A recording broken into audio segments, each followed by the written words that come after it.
Veja só, no dia 2 de setembro mostramos aqui no programa que as manchetes começavam a contradizer os profetas do apocalipse na pandemia e a dar razão ao presidente Jair Bolsonaro. No dia, exibimos reportagens de março e de agosto. Numa delas, a mais antiga, Bolsonaro era criticado por dizer que a fome mataria mais que o vírus chinês. Na mais recente, um novo dado dava razão ao presidente. E agora, mais casos estão vindo à tona. Vejam só, manchete de 30 de março do portal UOL. Sem dados, Bolsonaro diz que isolamento pode levar a suicídios e depressão. Agora, a manchete do jornal O Globo em 30 de agosto. Depressão e suicídio devem marcar nova onda.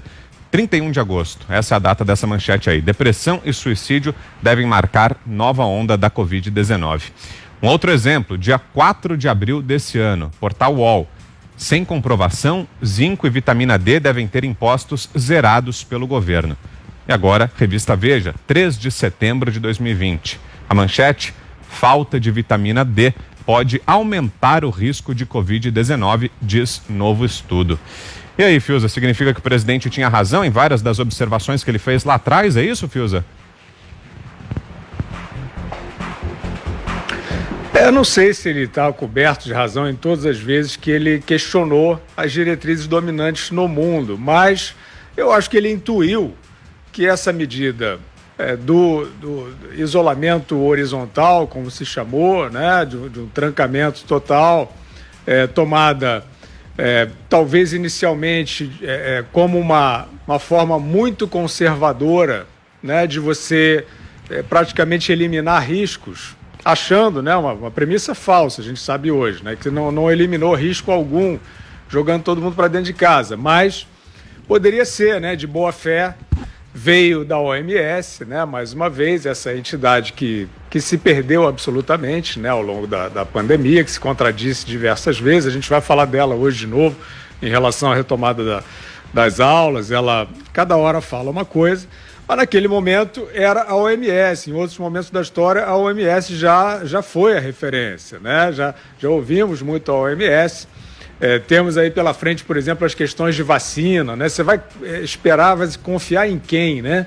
Para certificar, para avalizar as vacinas que estão vindo num ciclo rapidíssimo. Então, eu acho que o presidente intuiu lá no início que as diretrizes estavam apressadas e frágeis, né? Eu não sei se ele acertou em todas as questões que ele colocou, mas a gente tem certeza hoje que a medida do lockdown total, né, sem critérios, sem isolamento de grupos de risco, sempre falo disso aqui e é importante continuar falando, porque a gente continua, de certa forma, à mercê dessa medida, né, que ela não seria natural, que ela não seria equacionável com outros problemas humanos importantíssimos, como eu sempre chamei da asfixia social. Essa asfixia social se deu, ela tem impacto econômico diretamente ligado à questão da nutrição. Rapidamente, a FAO no início já fez uma projeção muito grave sobre aumento de mortes por conta de falta de nutrição. Depois veio a Oxfam, que é uma instituição secular para confirmar e já trazer um dado durante a pandemia. A política de lockdown representava cerca de 12 mil mortes por dia, né, de fome. E a gente vê hoje diversos outros males, as doenças represadas, as pessoas que não puderam acorrer ao hospital, que morreram de outras coisas. Então, de fato, a dúvida sempre foi legítima, né, num cenário bastante enigmático, não porque alguém montou um cenário para ser enigmático, um vírus novo, com muitas dúvidas, mas o que a gente viu foi a afirmação de muitas certezas que não eram sólidas, que não eram científicas, e nesse ponto eu acho que o presidente fez bem de duvidar. Pois é, né, Anny? Muitas vezes o presidente não foi só criticado, né? Foi hostilizado, ridicularizado, mas agora várias dessas declarações vão se comprovando na prática, né, Ana? Isso, Vitor, e nós também, né, aqui maio, final de maio, junho, nós também levantamos, quantas vezes nós levantamos aqui na Jovem Pan, E aqui ninguém estava falando em suspender o lockdown geral, né, colocar todo mundo nas ruas, de volta, nas escolas, no trabalho, mas nós questionamos muito a eficácia desse lockdown horizontal, né, como o Fiuza explicou, esse lockdown geral, essa asfixia social. E nós também, né, fomos taxados de obscurantistas e que íamos contra a ciência.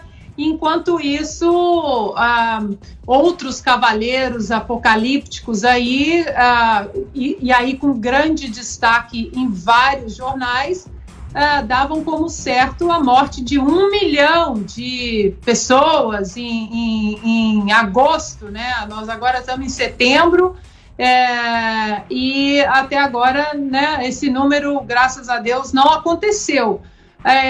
Nós falamos muito aqui também, Vitor, e eu trouxe algumas vezes aqui para os Pingos, uma pesquisa de Oxford, que foi publicada em 2010, se eu não me engano, 2009, 2010, logo depois ali da grande, daquele crash financeiro, né, da crise financeira de 2008, uma pesquisa de Oxford que foi publicada no jornal inglês de psiquiatria, mostrando exatamente os chamados suicídios econômicos e o aumento perigoso em alguns lugares do mundo, 52 países foram analisados, e um aumento perigoso até de 400% nesses suicídios econômicos, onde as pessoas não tinham mais, né, as suas artérias financeiras para continuar provendo ali para suas famílias, e que isso ensinou ao mundo uma preocupação grande em relação a países com uma economia saudável, com propostas econômicas saudáveis, exatamente com essa preocupação. Ou seja, a história já mostrava para a gente que o sufocamento ali de uma economia ao ponto de trazer desespero para as pessoas era muito prejudicial. A história mostra isso, mas não só o presidente, mas muitos de nós fomos taxados de obscurantistas, né? E aí o tempo, senhor razão, da razão, tá demonstrando que o nosso questionamento no passado, que nem era certeza, o que nós falávamos e discutíamos era exatamente isso, Vitor. Era questionar, mas nós estamos vivendo uma pandemia histórica de proporções nunca antes vistas, né, nessa geração e em outras, e como a gente pode ter tanta certeza por aí em jornais, e diga-se de passagem, esses cavaleiros apocalípticos aí que bateram o martelo em todas as certezas absolutas, inclusive o ex-ministro da Saúde, Mandetta, que daqui a pouco nós falaremos alguma coisa também sobre o novo ministro, nada disso foi confirmado, Vitor. Então, não há problema algum em se discutir dúvidas, incertezas, principalmente dentro de uma pandemia de proporção histórica. Que nós continuemos fazendo o nosso papel aqui, vamos continuar duvidando, questionando. Duvidamos do lockdown horizontal para todo mundo, sempre defendemos o lockdown para as pessoas sensíveis, com comorbidade, para os grupos de risco.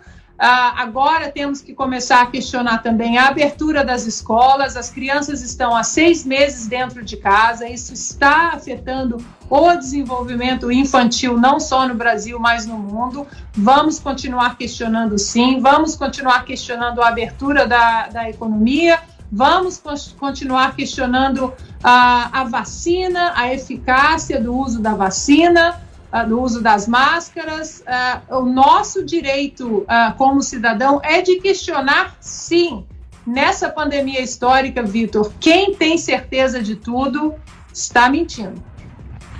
Você, Zé? Essa é a verdade. Olha, o Imperial College London é uma grande instituição, uma das maiores universidades do mundo, seguramente, em todos os rankings, figura ali entre de primeiro a 10, no máximo ali o 15º lugar, ou seja, é um grande centro inclusive de inovação. Nós devemos ao Imperial várias inovações e, vamos dizer, saltos na história da humanidade. Mais de 110 anos de existência. Então, não há dúvida. E é uma referência em medicina, ciências em geral, arquitetura, engenharia. E foi lá montado, então, este sistema espalhado pelo mundo pela OMS. A OMS, nós acreditávamos, até essa pandemia, uma credibilidade muito grande sobre destinos da humanidade em termos de saúde. E a gente viu, talvez eu considero que trata-se de um momento da OMS, de uma diretoria fraca demais, né, virou um cabide de emprego e que jogou muita gente no buraco e ficou perdido. Faltou esta grande liderança mundial, inclusive para transmitir experiências, porque o rastro do coronavírus 2 estava correndo pelo mundo, era pegar a experiência de onde deu certo, que deu certo em outros países. A OMS não fez isso. E esta fórmula aí do Imperial College acabou sendo levado e chegou aqui no Brasil. Os governadores ficaram com medo de realmente ser verdade, e aí as pessoas morrendo e os cadáveres sendo creditados aos gestores, aos governadores.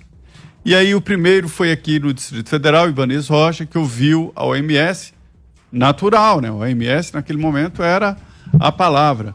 E fechou tudo, fechou tudo. O Brasil é o país com o maior número de dias parados nas escolas, estudantes sem aulas, né? E saiu como uma corrente pelo Brasil. O ministro da Educação na época, Henrique Mandetta, traçou um quadro assim absurdo.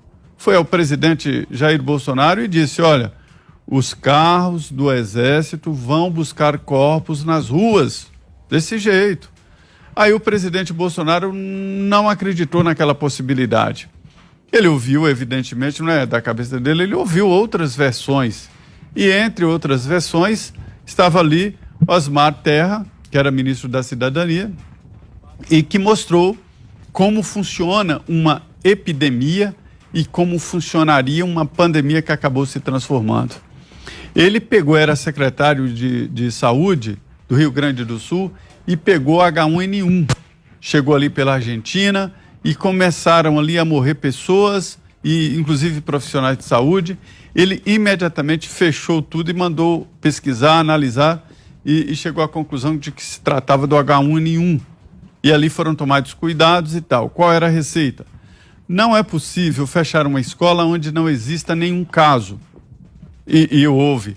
Ele citou o exemplo. Lá em Cascavel, uma universidade federal inteira foi fechada, não existia nenhum caso no Paraná inteiro, no estado inteiro, e fecharam a escola, a Universidade Federal, para se ter uma ideia.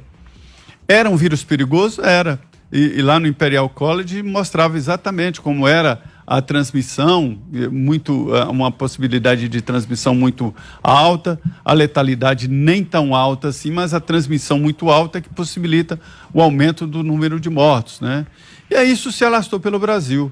O presidente Jair Bolsonaro identificou, não se pode fechar tudo, e fechar até quando? Aí o ministro sabe-se lá Deus quando, né?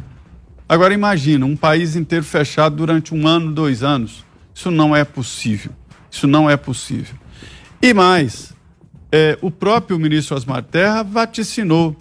Num determinado momento, todos nós teremos contato com esse vírus. Só se alguém for para uma ilha deserta, né? Qual era a estratégia? Proteger a rede de saúde. A rede de saúde. Então, a quarentena, o isolamento, nunca foi para proteger a pessoa, mas sim proteger a rede de saúde. E nisso, o Brasil se deu muito bem. A curva de mortes no Brasil, podem verificar, não teve aquele pico de vários países. Foi só do Brasil. Foi um patamar alto, constante, mas um patamar que acabou não enchendo os hospitais. E acabou aprovando também a fortaleza, a força e a necessidade do velho SUS. Nós temos um sistema de atendimento a todos na saúde e funcionou. Tá, posto isso, o governo se organizou e chegou à conclusão de que, parando tudo, haveria prejuízos na economia, e a economia com problemas acaba provocando mortes do outro lado. Falta de atendimento. Quantas pessoas morrerão em decorrência dos vazios nos exames médicos? Ninguém, durante um bom tempo, saiu para fazer exames necessários de identificação de doenças, inclusive doenças que poderiam ser mortes que poderiam ser evitadas, né? Isso tudo foi diagnosticado. E a economia jogou mais de 130 bilhões de reais na base, através desse programa aí. É muito bom e que está sendo colocado. Mas agora precisa ficar permanente. É muito caro, foi uma emergência, que é o salário emergencial. Por outro lado também, abertura de crédito para empresas, liquidez no mercado. Já chega aí a 700 bilhões de reais. Então isso salvou a economia e evitou esse contraponto do presidente Jair Bolsonaro, evitou ainda mais um fechamento total. Pelo menos houve um debate e um contraponto, isso foi muito importante. Agora, voltando a como terminou a Ana, né? Quem apostou, errou. Isso mesmo.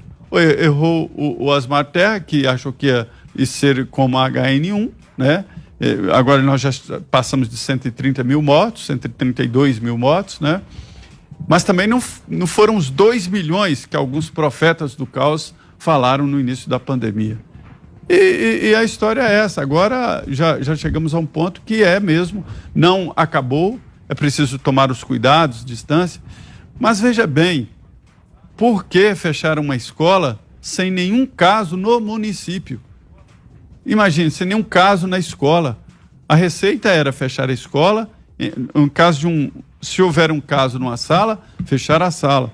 2 casos na escola, 3 casos, fecha a escola. Mas não de uma maneira generalizada, como se o Brasil fosse uma geleia geral.